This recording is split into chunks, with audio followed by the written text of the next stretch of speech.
60년대생 여러분, 혹시 요즘 이유 없이 가슴이 답답하고 밤잠을 설치고 계신가요? 퇴직 후 집에 있는 시간이 길어지면서 아침에 눈을 뜨는 것조차 두려워지는 날들이 있으신가요? 나는 왜 이렇게 쓸모 없어진 것 같지? 앞으로 뭘 하며 살아야 하지? 이런 생각이 머릿속을 떠나지 않는다면 지금 이 이야기는 바로 여러분을 위한 것입니다. 많은 60년대생들이 지금 이 순간 똑같은 불안을 느끼고 계십니다. 이 불안은 여러분 개인의 문제가 아닙니다. 내가 약해서, 내가 준비를 못해서 생긴 감정이 아니라는 말입니다. 이것은 60년대생이라는 세대 전체가 겪고 있는 구조적 현상입니다. 평생을 책임지며 살아온 사람들이 역할을 잃는 순간 당연히 찾아올 수밖에 없는 신호입니다. 지금부터 왜 60년대생이 유독 이 불안에 취약할 수밖에 없는지 그 구조를 명확하게 보여드리겠습니다.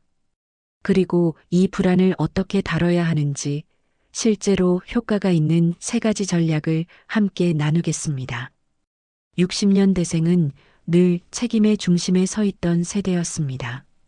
이 세대는 부모를 부양했고 자녀를 키웠고 집안과 사회에서 늘 빠지면 안 되는 사람이었습니다. 그들은 한국 사회가 급격하게 성장하던 시기를 온몸으로 통과하며 가족과 조직의 기둥이 되어야 했습니다. 아파도 쉬지 못했고 힘들어도 티를 내지 않았습니다. 왜냐하면 누군가는 늘 그 자리를 지켜야 했기 때문입니다.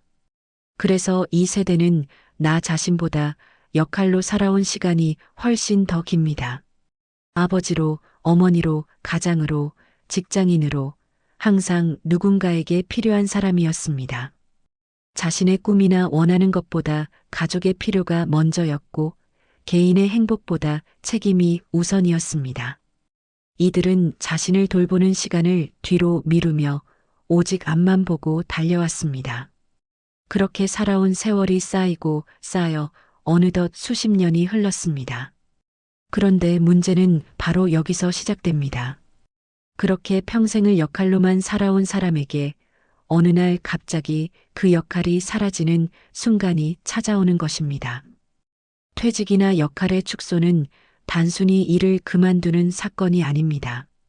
그것은 삶을 지탱하던 하나의 큰 자리가 사라지는 경험입니다.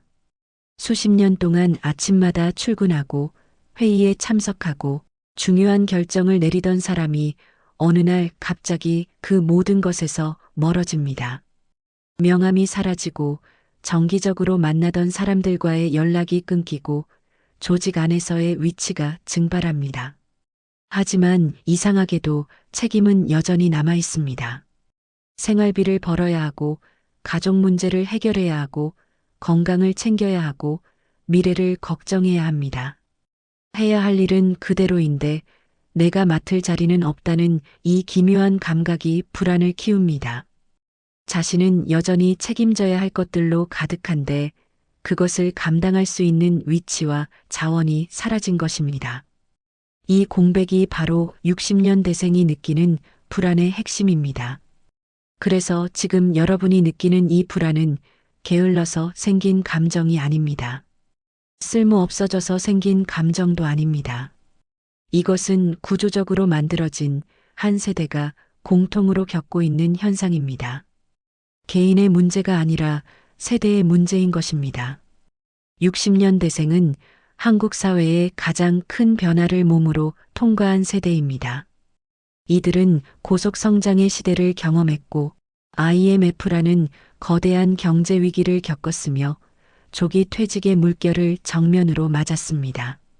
그리고 지금은 준비되지 않은 노후를 마주하고 있습니다. 그 모든 격변의 시기를 통과하면서도 자신을 돌볼 시간은 늘 부족했습니다. 젊었을 때는 일하느라, 중년에는 가족을 책임지느라 정작 자신의 노후를 준비할 여유가 없었습니다. 노후 준비는 계속 미뤄졌고 건강은 예전 같지 않게 되었으며 인간관계는 대부분 직장을 중심으로 형성되어 있었습니다. 그래서 지금 이 시점에 자산과 건강과 관계가 동시에 흔들리는 경험을 하게 됩니다. 전문가들은 이것을 구조적 피로가 한꺼번에 드러난 시기라고 말합니다. 평생을 버티며 쌓아온 피로가 역할이 사라지는 순간 한꺼번에 무너져 내리는 것입니다. 더욱이 이 세대는 과거의 성공 경험이 뚜렷하기 때문에 현재의 상황을 더욱 견디기 어렵습니다. 한때 조직에서 중요한 사람이었고, 가정에서 기둥이었고, 사회에서 인정받던 사람이었습니다. 그런 자신과 지금의 자신을 비교하면 큰 낙차가 느껴질 수밖에 없습니다. 이 낙차가 만드는 심리적 충격이 바로 불안의 뿌리입니다. 그렇다면 이 불안을 어떻게 다뤄야 할까요? 불안을 다루는 첫 번째 전략은 과거의 나와 지금의 나를 분리하는 일입니다. 가장 잘 나가던 시기의 기준으로 현재를 평가하면 누구라도 불안해질 수밖에 없습니다. 40대의 조직에서 핵심 역할을 하던 자신의 모습을 기준으로 60대의 자신을 바라보면 모든 것이 부족하게 느껴집니다. 하지만 지금은 내려온 시기가 아니라 국면이 바뀐 시기입니다. 속도가 느려진 것도 활동 범위가 줄어든 것도 실패가 아닙니다. 그것은 자연스러운 변화이며 인생의 새로운 장으로 넘어가는 과정입니다. 중요한 것은 기대를 낮추는 것이 아니라 기준을 바꾸는 것입니다. 과거에는 성취와 성장이 기준이었다면 지금은 안정과 의미가 기준이 되어야 합니다. 얼마나 많은 일을 해냈느냐가 아니라 얼마나 의미 있는 하루를 보냈느냐가 중요해집니다. 이 기준의 전환이 이루어지지 않으면 불안은 계속될 수밖에 없습니다. 자신에게 맞지 않는 옷을 억지로 입으려 하면 불편할 수밖에 없는 것처럼 맞지 않는 기준으로 자신을 평가하면 고통스러울 수밖에 없습니다. 그러니 이제는 새로운 기준을 만들어야 할 때입니다. 더 이상 과거의 영광에 자신을 가두지 말고 지금 이 순간에 필요한 새로운 척도를 찾아야 합니다. 불안을 줄이는 두 번째 전략은 다시 쓸모 있는 사람이 되려고 애쓰는 것이 아니라 다시 필요해지는 구조를 만드는 것입니다. 이것은 큰 차이가 있습니다. 쓸모 있는 사람이 되려고 하면 과거의 큰 역할을 되찾으려 하게 되고 그것은 현실적으로 어렵습니다. 하지만 작은 구조를 만드는 것은 누구나 할 수 있습니다. 크고 대단한 일이 필요한 것이 아닙니다. 정기적으로 가야 할 곳, 누군가 나를 기다리는 시간 하나면 충분합니다. 일주일에 2번 동네 도서관에서 책을 정리하는 봉사를 할 수도 있고 매일 아침 산책 모임에 나갈 수도 있습니다. 손자를 정기적으로 돌보거나 동네 카페에서 단골로 인사를 나누거나 온라인 커뮤니티에서 자신의 경험을 나누는 것도 좋습니다.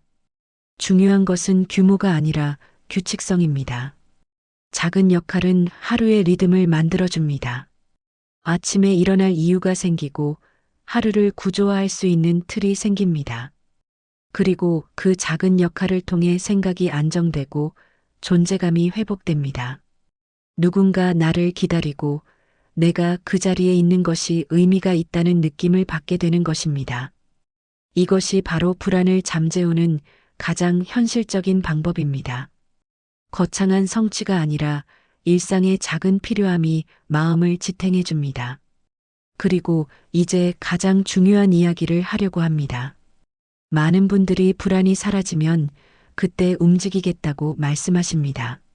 마음이 편해지면, 확신이 생기면 그때 무언가를 시작하겠다고 생각합니다. 하지만 현실은 그 반대입니다.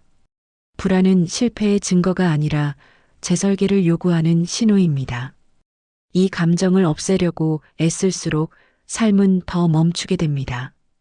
불안을 완전히 제거할 수 있다고 생각하는 것 자체가 비현실적입니다.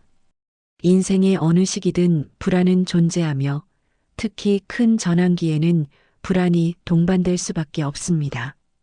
중요한 것은 불안을 없애는 것이 아니라 불안과 함께 움직이는 법을 배우는 것입니다.